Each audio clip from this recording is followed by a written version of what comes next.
Я скажу свою субъективную позицию. Я имею на это право, потому что я русская, которая выросла на Кавказе, в Грузии. И у меня есть алиби, да. Я могу сказать, что мне было зачастую стыдно за русских, когда я видела русского в России, объективно, не будем говорить о личности, в большинстве своем. И я сделала такой вывод, он объективный.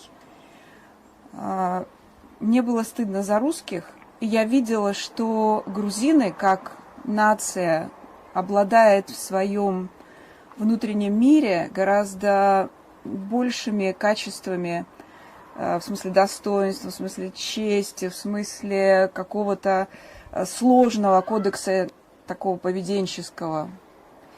И я могу вот абсолютно с уверенностью сказать, что это так, что грузины в этом смысле превосходят русских. Это, может быть, кто-то не поймет меня правильно, но я в силу того, что у меня есть это алиби, я имею право это сказать. Но когда я стала встречать чеченцев, которые я, так скажем, в своем детстве не встречала, да, и когда я сейчас встречаю, я тоже теперь могу уже абсолютно объективно и накопив такой опыт сказать, что таких людей, как чеченцы, я вообще не видела по степени достоинства, что для меня это просто... Я просто стала учиться у чеченского народа каким-то вещам.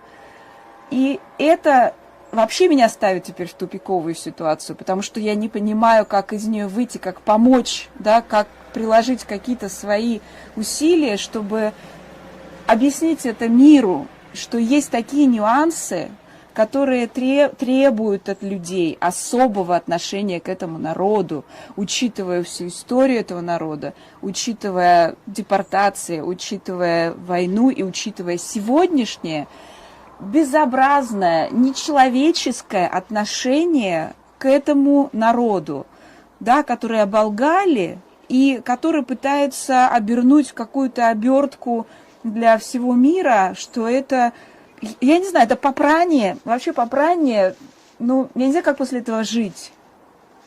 Я не знаю, как после этого люди могут смотреть в зеркало на себя, зная это. Я не знаю, как русские либералы могут произносить эти грязные слова, что так чеченцам и надо, что надо их закрыть, там они дикие, да, что они бандиты и так далее. То есть это такая степень контраста, когда мы имеем дело с попранием истины и допущение вот этого вот свинства, которое позволяет себе командовать сегодня, да, и командовать умами там, что я, если честно, не знаю, как дальше этому миру существовать, если такое допускается.